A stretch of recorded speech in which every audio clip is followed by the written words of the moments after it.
So let's come to another aspect of transfer pricing topic, that the evolution of transfer pricing in India.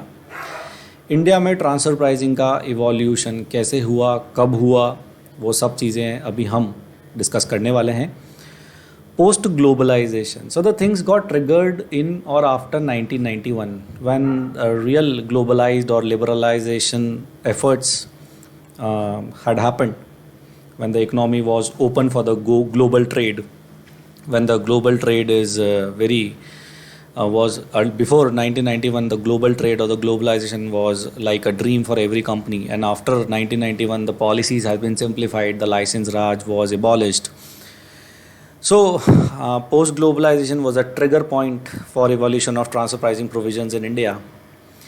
Is the post globalization in 1991, the important aspect is the ability to allocate profits in different countries leads to evolution of transfer pricing in India. Yes, इस point पे हम already discussion कर चुके हैं कि एक multinational company की जिसकी प्रेजेंस अलग अलग कंट्रीज़ में है, उसके पास एक एबिलिटी होती है कि वो अपने प्रॉफिट्स को कहीं भी किसी भी कंट्री में टू सम एक्सटेंट एलोकेट कर सकती है, और उनकी वो कोशिश होती है कि वो वहाँ पर एलोकेट करें जहाँ पर टैक्सेस जो हैं वो सबसे कम हो, राइट.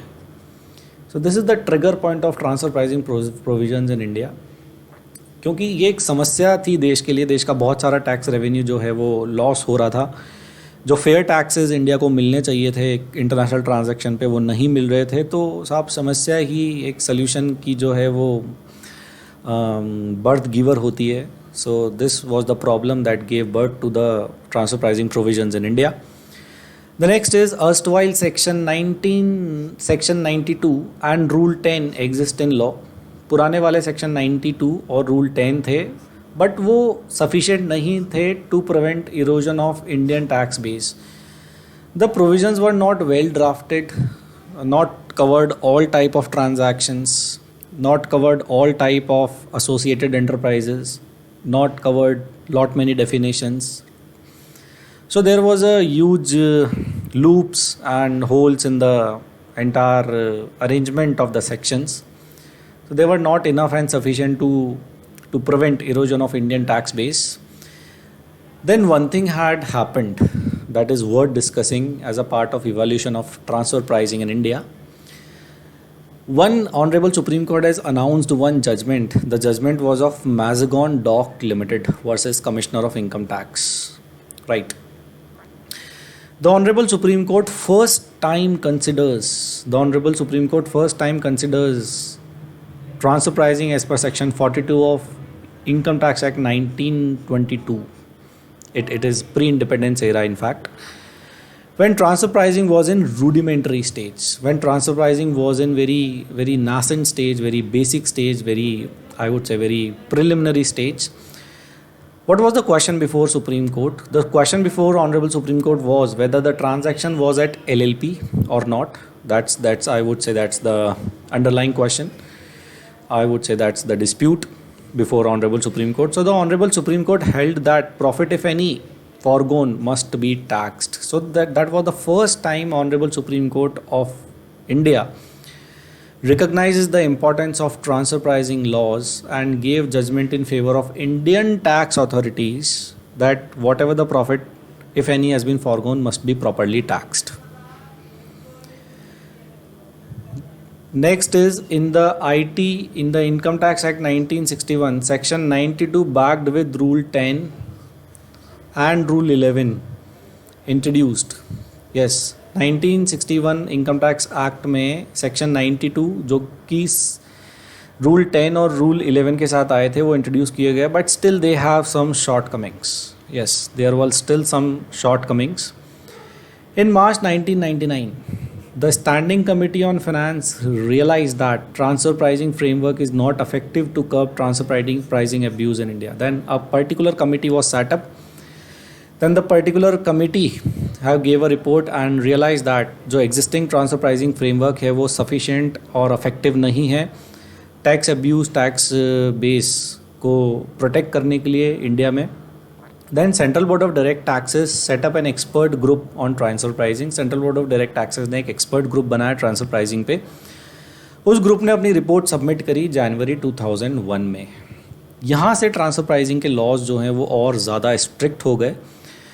इसके बाद सेक्शन 92 से लेकर के सेक्शन 92F तक के प्रोविजंस को जो है चैप्टर 10 में इंसर्ट किया गया इनकम टैक्स एक्ट 1961 में, और ये काम किया गया फाइनेंस एक्ट 2001 के द्वारा। हाँ जी, finance act 2001 was a key act that has brought in section 92 to section 92F in the chapter 10 of Income Tax Act 1961.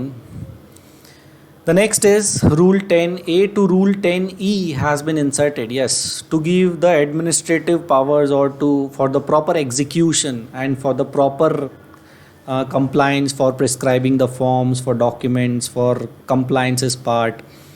Rule 10A to Rule 10E has been inserted in the Income Tax Rules 1962 by a notification dated 21st August 2001.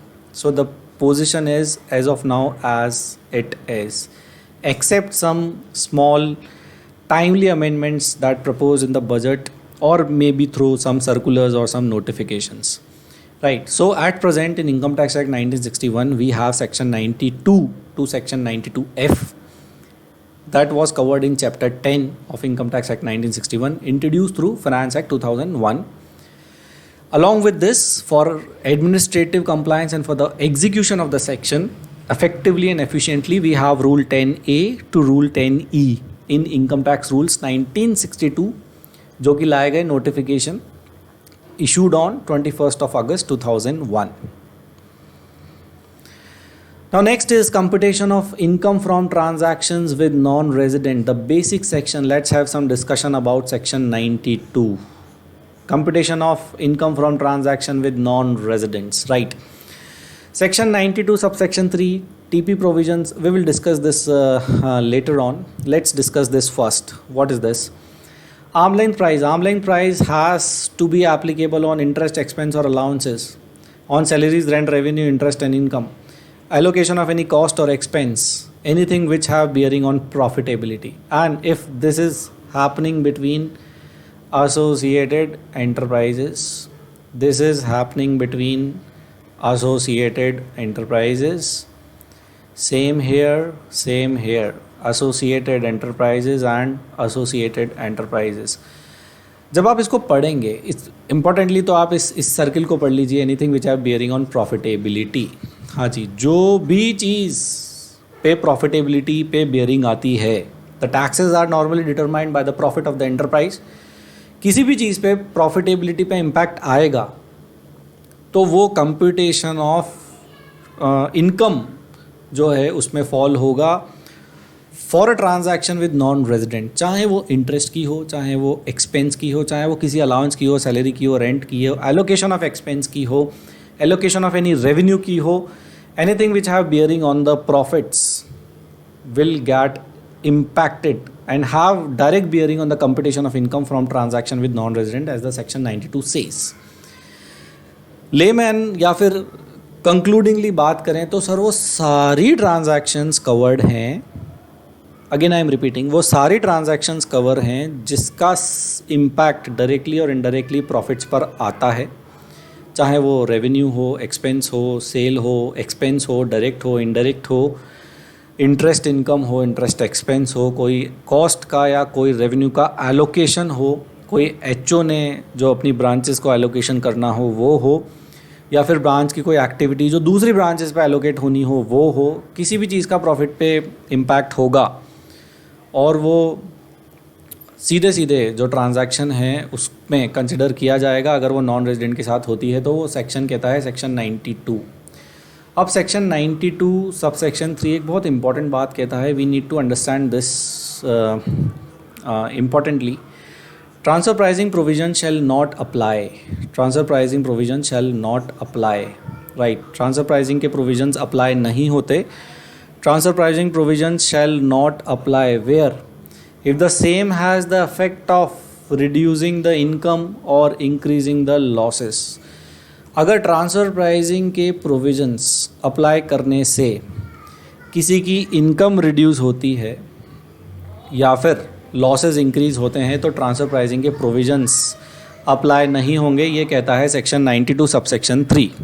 तो section 92 subsection 3 जो है वो क्यों लाया गया law में? Section 92 subsection 3 ये कहता है कि साहब अगर डिपार्टमेंट के पॉइंट ऑफ व्यू से बेनिफिशियल सिचुएशन होगी, मतलब अगर इंडियन टैक्सेशन अथॉरिटीज़ को टैक्स मिल रहा होगा तो ट्रांसफर प्राइसिंग के प्रोविजंस एप्लीकेबल हो जाएंगे। बट अगर कोई रिवर्स सिचुएशन होती है जहाँ पर एसएससी को टैक्स रिफंड होना है, जहाँ पर टैक्सेशन अथॉरिटीज़ को लॉस है और टैक्स की लाइबिलिटी कम होती है, तो वहाँ पर ट्रांसफ़र प्राइसिंग के प्रोविजंस नहीं लगेंगे। मतलब कि अगर किसी का प्रॉफिट कम होता है, इनकम रिड्यूस होती है, या फिर जो लॉसेस उसने रिपोर्ट किए थे वो लॉसेस कम हो जाते हैं, तो ट्रांसफ़र प्राइसिंग के प्रोविजंस जो हैं वो एप्लीकेबल नहीं होंगे। Concludingly it can be said that if the proposition is beneficial to the tax payer, TP provisions will not applicable. If the proposition is beneficial to the revenue, to the tax department, then TP provisions will definitely be applicable. एक example से इसको समझते हैं with 4 cases. The case number 1 is income as determined by SSE 100, income as per ALP 150, expense claimed by SSE is 70, expense as per ALP is 70, profit oblique loss as per SSE के according profit होता है 30 rupees का, profit oblique loss after applying TP provisions होता है 80 rupees का। Has the TP resulted in reduction of taxable income और increase of losses? The answer is no. Will the TP provisions apply? Yes, the TP provisions will apply, because see, this situation, when you compare these two profits, this is the profit as per SSE and this is the profit as per after applying transfer pricing provisions. So यहाँ पे profit जो है वो बढ़ रहा है, profit बढ़ेगा तो टैक्स डिपार्टमेंट को, रेवेन्यू को ज़्यादा मिलेगा, तो यहाँ पे TP provisions जो है वो अप्लाई होंगे। The answer is yes. Now come to case number 2.